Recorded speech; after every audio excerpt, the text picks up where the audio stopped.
Marketing, études de marché, référencement, podcast, réseaux sociaux, monétisation. Le monde de l'entreprise n'est pas un long fleuve tranquille. Alors chaque jour, les clés du business vous permettent d'y voir plus clair avec des conseils et des astuces.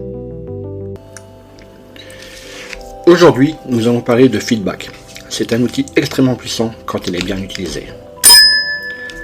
Accepter la critique n'est pas chose facile, mais savoir faire un retour critique sans blesser ou sans vexer nécessite quelques techniques. Le feedback signifie littéralement nourrir en retour.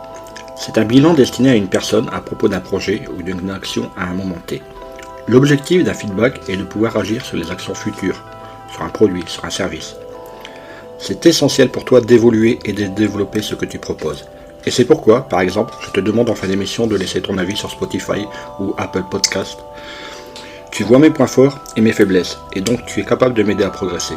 En outre, comme cela, tu participes activement aux clés du business. C'est simple à faire, mais peu de personnes le font. Pourquoi ? Tout simplement parce que quand tout va bien, on ne remarque pas forcément, mais dès que quelque chose ne va pas, cela nous contrarie. Prenons l'exemple des trains. Ceux qui arrivent à l'heure, on n'en parle pas. Mais dès qu'il y a un retard sur un trajet, cela t'irrite, non ?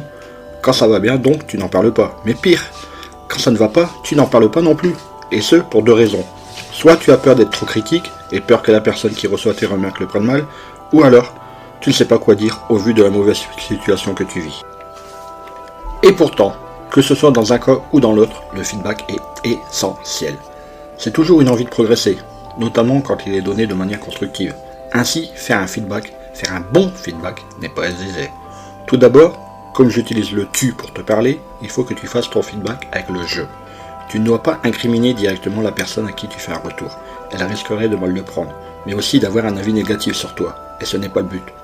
Si tu veux avoir des feedbacks, le mieux, c'est d'en faire par toi-même, auprès de sites, de services que tu utilises, de collègues, qui seront ainsi plus enclins à en laisser pour toi ensuite. Pour réaliser de bons feedbacks, il existe une méthode. Et ce qui est bien avec les clés du business, c'est que je te l'ai donné. Il s'agit de la méthode DESC, c'est-à-dire D-E-S-C. Bon, bah voilà, je t'ai dit que pour les feedbacks, il y a une méthode, la DESC. Donc, allez, on fait un feedback. Non, je vais t'expliquer ce que ça veut dire DESC. Donc, D pour décrire. On va décrire les faits, la situation. E pour exprimer son ressenti, son émotion. S pour solution. On va proposer une solution. On va être force de proposition. C pour conséquences. On va expliquer les conséquences positives de notre marque, de notre feedback. Par exemple, on va prendre le cas d'un podcast sur lequel tu vas donner un retour. On va prendre les clés du business, tiens. On va faire un retour sur les clés du business. Tu pourrais commencer par « J'apprécie énormément ton podcast et c'est pourquoi j'ai eu envie de te faire ce retour. » Cette petite phrase est en fait une introduction et pose les bases du feedback. On sait de quoi il va être question. Passons au E. On va donc exprimer ton ressenti, ton émotion. Par exemple, tu peux continuer en indiquant la situation dans laquelle tu te trouves. On va reprendre le cas du feedback sur les clés du business. Cependant, quand je t'écoute, je dois souvent réécouter l'épisode proposé. En effet, certains mots sont inaudibles. On précise donc dans quelle situation je me retrouve désormais. Passons maintenant au S. Nous allons proposer une solution. Une solution pour se sortir de la situation que l'on a décrite. Cela pourrait être: je pense qu'il te serait profitable de prendre ton temps, peut-être en enregistrant en plusieurs fois.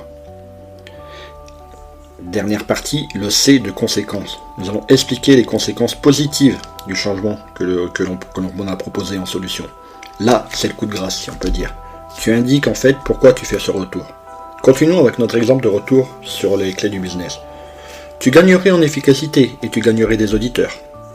Cette phrase va faire réfléchir la personne qui reçoit ton feedback sur ce qu'elle doit faire et va l'inciter à passer à l'action par rapport au retour que tu vas lui faire. Facile non de faire un feedback, facile de faire un bon feedback. En suivant la méthode DESC, D-E-S-C, tu ne peux pas fâcher la personne qui reçoit le feedback. Et si toi tu veux un retour, demande-le. Tu peux aiguiller les personnes à qui tu demandes ce retour. Que penses-tu des couleurs utilisées ? Que penses-tu des types de police ? Si l'on parle d'un site internet, ou alors en parlant d'un objet que tu produis. La taille te convient-elle ? Pourquoi ? Qu'est-ce que tu aimerais que l'on te propose ? Incite les gens à parler, incite les gens à faire leur retour. À toi donc de nourrir tout ce que tu peux afin que cela s'améliore. afin que tu t'améliores. Attends, avant de partir, j'ai une petite faveur à te demander. Est-ce que tu pourrais noter ou laisser un commentaire sur Spotify ou sur un podcast concernant les clés du business? Cela permettra de gagner en crédibilité et de faire connaître le contenu au plus grand nombre de personnes possible. Je te remercie. Allez, maintenant c'est vraiment fini.